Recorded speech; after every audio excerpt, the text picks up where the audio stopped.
प्रिय विद्यार्थियों, संस्कृत के इस क्लास में पुनः आप सबका स्वागत। आज इस क्लास में मैं आपसे उपपद द्वितीय विभक्ति से संबंधित एक वार्तिक है, उस पर मैं आपसे चर्चा कर रहा हूँ। ये वार्तिक है अभीतः परितः समया निक्षा प्रतियोगे अपि। वार्तिक को कृपया पुनः सुने। अभीतः परितः समया निक्षा प्रतियोगे अपि, ये है मित्रों वार्तिक। देखिएगा ये वार्तिक क्या कहना चाहता है कि अभीतः, अभीतः मीन्स दोनों ओर, परितः, परितः मीन्स चारों ओर, समया, समया मीन्स समीप, निक्षा, निक्षा शब्द का अर्थ भी है समीप, हा खेद सूचक शब्द जो होता है उसके लिए, और प्रति, प्रति मीन्स की ओर, इन शब्दों के योग में द्वितीय विभक्ति होती है। अर्थ को आप पुनः सुनिए।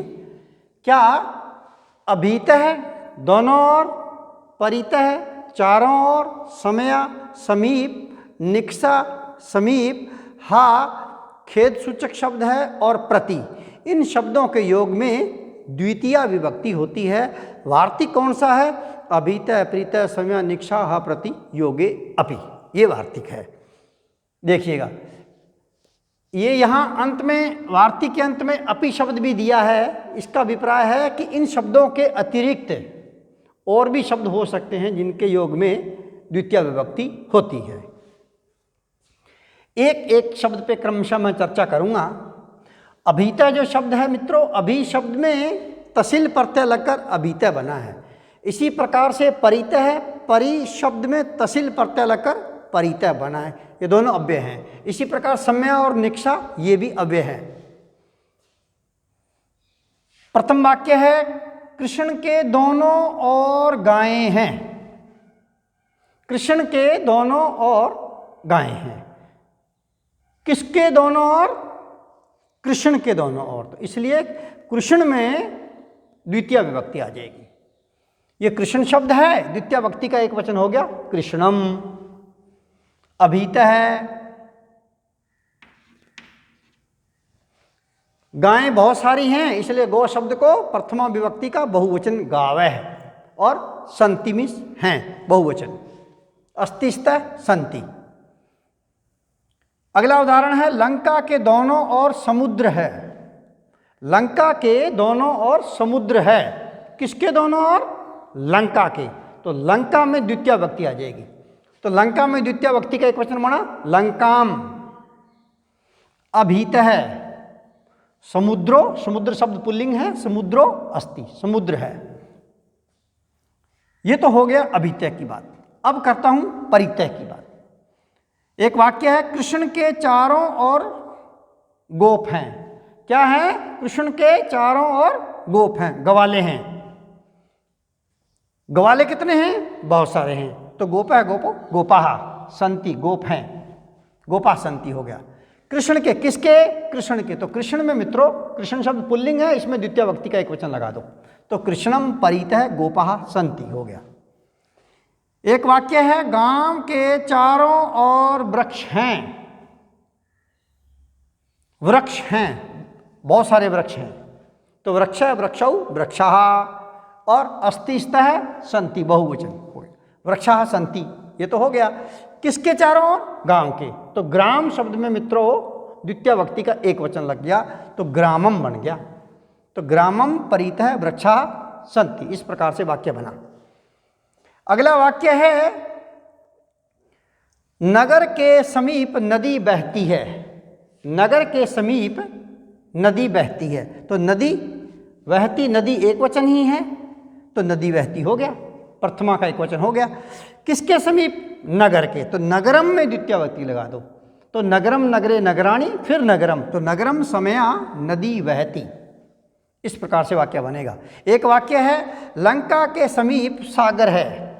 किसके समीप? लंका के। तो लंका में द्वितीय विभक्ति का एक वचन हो गया। तो लंकाम निकषा सागरो वर्तते, व्रत धातु लट लकार प्रथम पुरुष एक वचन, वर्तते हो गया। अगला वाक्य है वन के समीप जलाशय है। वन के समीप जलाशय है। किसके समीप? वन के। तो वन में द्वितीय विभक्ति लगा दो। वनम द्वितीय विभक्ति का एक वचन है, ये ध्यान रहे। वनम निक्सा कह दो चाहे समीपम बोल दो, वहाँ लगा दिया इसलिए मैंने।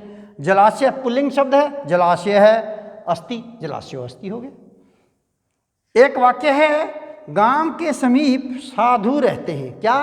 गांव के समीप साधु रहते हैं। कितने साधु हैं? बहुत सारे साधु हैं। तो साधु साधु साधवः बहुवचन, निवसंति हो गया। जैसा बहुवचन तो बहुवचन की क्रिया भी हो गई।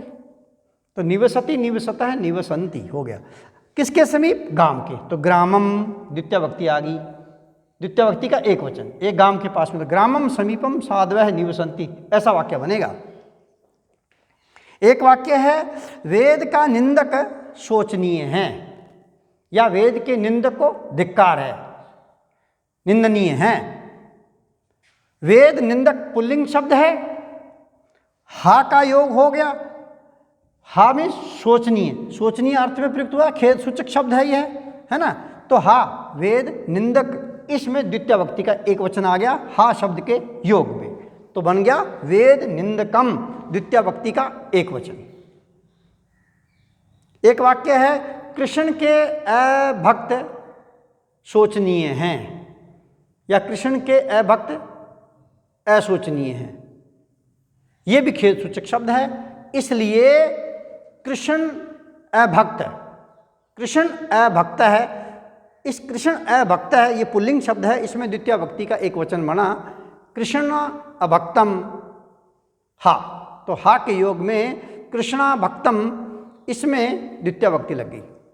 तो वाक्य बन गया हा कृष्णा भक्तम, कृष्ण के अभक्त को खेद है, शोचनीय है।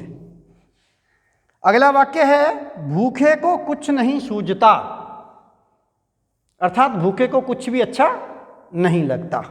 तो बुभुक्षितम न प्रतिभाति किंचित, कुछ भी भांति सूझता नहीं है। अब देखिएगा प्रति शब्द के योग में बुभुक्षित शब्द में उक्त वार्तिक से, कौन सा वार्तिक? अभितः प्रीतः समया निक्षाहा प्रतियोगे अपि, इस वार्तिक से बुभुक्षित शब्द में द्वितीय विभक्ति आ गई। तो बुभुक्षितम न प्रतिभाति किंचित, ऐसा वाक्य बना। एक वाक्य है दीन के प्रति दया करो। किसके प्रति? दीन के प्रति दया करो। देखिएगा प्रति शब्द के योग में दीन, किसके प्रति? दीन के प्रति। तो दीन शब्द में प्रति के योग में द्वितीय विभक्ति आ गई। तो दीनम प्रति दया कुरु, ऐसा वाक्य बन गया। इसी प्रकार से पशुओं के प्रति दया करो। किसके प्रति? पशुओं के प्रति। पशुओं के प्रति, बहुत सारे पशु हैं तो द्वितीय विभक्ति का बहुवचन आएगा। प्रति शब्द के योग में द्वितीय विभक्ति आ गई, तो पशु शब्द का द्वितीय विभक्ति का बहुवचन बना पशून। ठीक है ना। गुरु गुरु गुरुः, गुरुम गुरु गुरून, तो पशुम पशु पशून, तो पशून प्रति दया कुरु, ऐसा वाक्य बन गया। और अंतिम वाक्य है माता का हृदय कन्या के प्रति सनिग्ध होता है, कोमल होता है माता का हृदय कन्या के प्रति। तो मातु हृदयाम, किसके प्रति? कन्या के प्रति। किसके प्रति? कन्या के प्रति। तो कन्या में द्वितीय विभक्ति आ गई। तो मातु हृदयम कन्याम प्रति सनिग्धम भवति। ठीक है। इस प्रकार से मित्रों ये वार्तिक है उपपद द्वितीय विभक्ति से संबंधित, जिसकी मैंने आपसे चर्चा की और मैंने कतिपय आपको उदाहरण देकर के समझाने का प्रयास किया है। अगले क्लास में मैं पुनः आपसे फिर मिलता हूँ। वंदे मातरम।